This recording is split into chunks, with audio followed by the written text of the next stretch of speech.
Taoiseach, of the events around the whistleblowers' allegations and the way the government responded to that and pooh-hooed and dismissed and indeed slandered Teachta Dála Wallace for raising these issues. And then we know, without me taking up too much time, the chronology which led to the retirement of a Garda Commissioner, in your words, and the resignation of your Justice Minister. Now, when this issue came up last week, if you had had your way, we would not be having this discussion.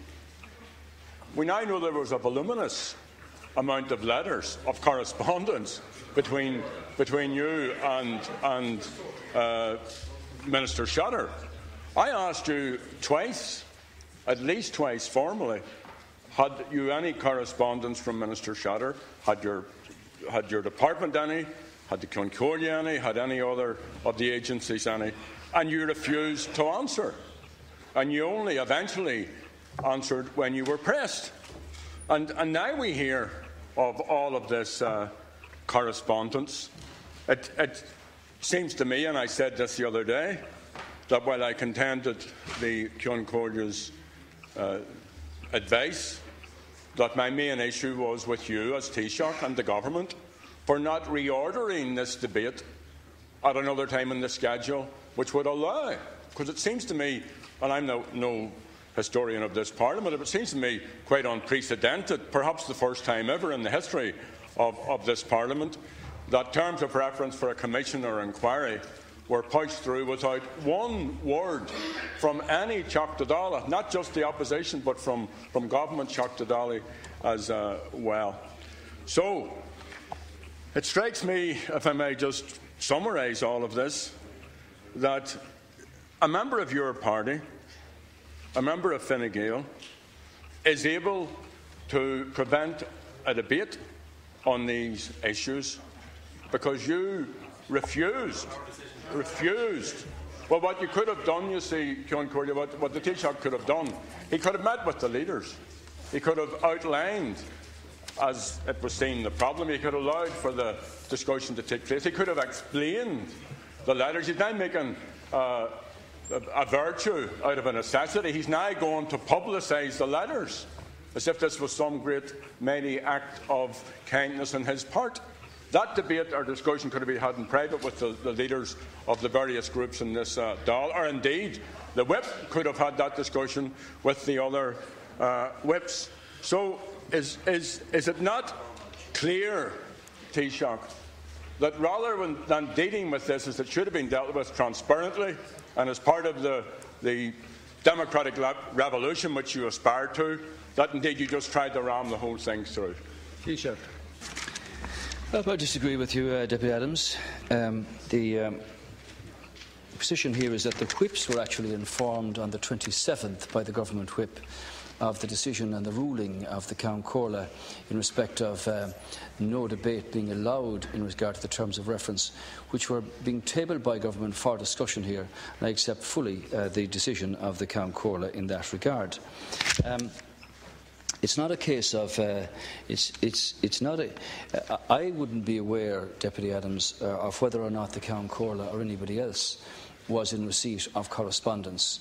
You asked me a question: was I aware that the Count Corla had received correspondence? I was not so aware, nor how could I be. If the debate were to be reordered, obviously there would be a very different story here, because this is a serious matter about the conduct of the Gardaí, or some Gardaí, in the Cavan Monaghan district at the time in regard to a number of very serious matters that were brought to the attention by a whistleblower and brought to the attention of the House here. And this morning I signed the order after the Cabinet meeting for the setting up of the Commission of Investigation under Justice O'Higgins. As I say, the terms of reference were finalised on the 17th of December. Of course, the former Minister for Justice is a member of the Fine Gael party. It's not a case of a member being able to prevent a debate. You are now fully aware that the Count Corla, in his constitutional office and in his independence, made his ruling, and that ruling carried, and that matter has now been cleared up. So you're wrong to suggest that a member of a party, in this case my party, was in a position to prevent a debate taking place.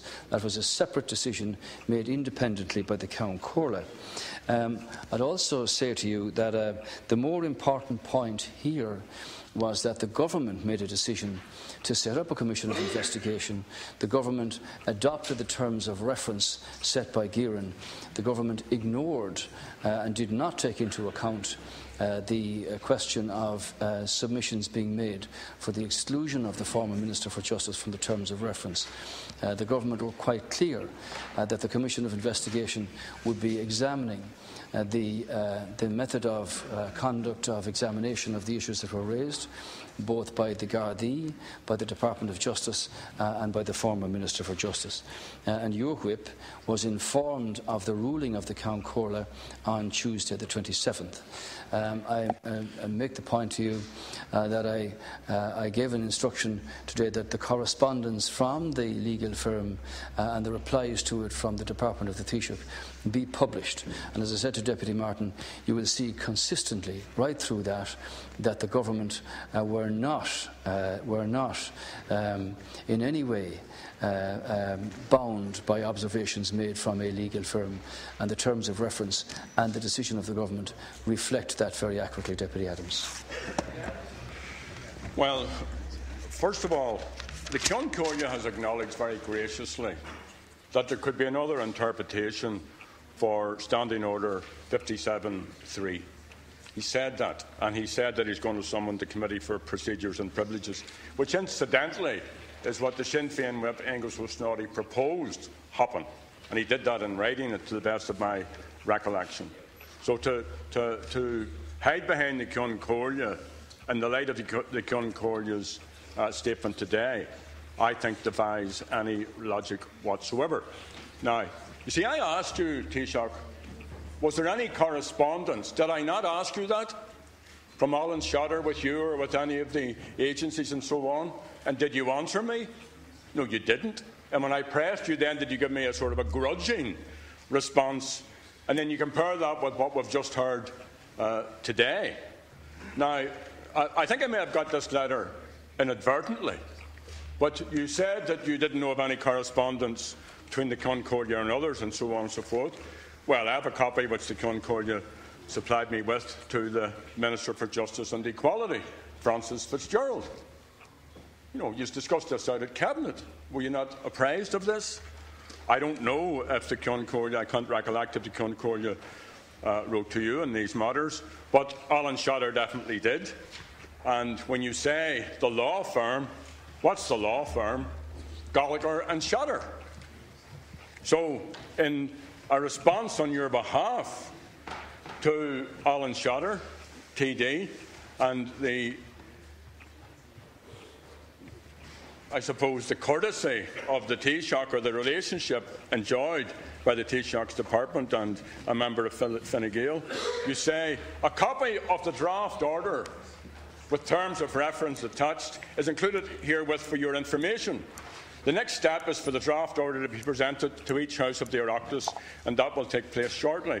The Government considers that the matters set out in the terms of reference are matters of significant public concern.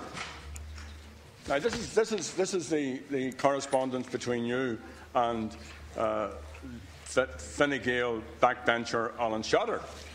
But is the correspondence and the context for all of this not also a matter of significant public concern?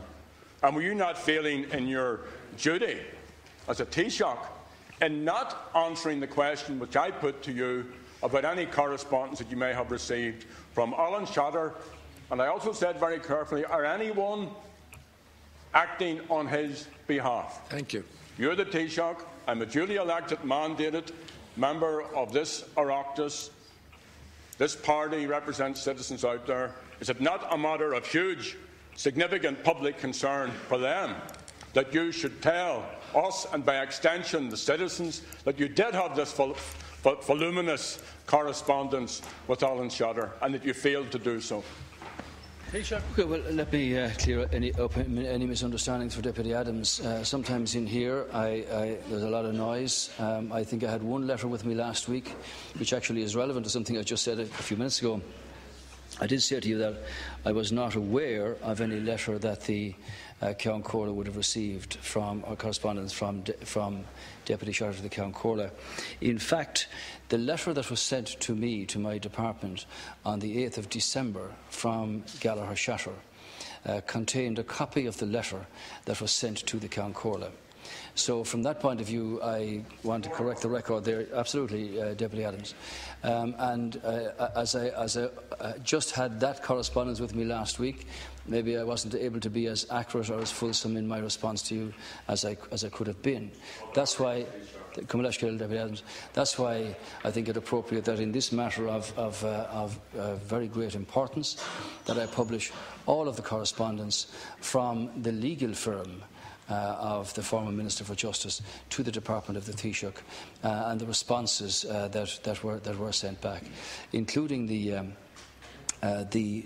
publication of the decision of the government, which makes it clear to the Cabinet that correspondence was received, but that the government were not shifting from their consistent position of the Commission of Investigation being able to follow through on their view of the conduct of how those serious matters were dealt with by the Gardaí, by the Department of Justice and by the former Minister for Justice. So my apologies to you if I wasn't as accurate there as I should be in respect of a matter being brought to my attention that a copy of the letter that had been sent to the Ceann Comhairle was forwarded to the Department of the Taoiseach with a covering note from the legal firm on the 8th of December. Deputy Ruth Coppinger. Thank you.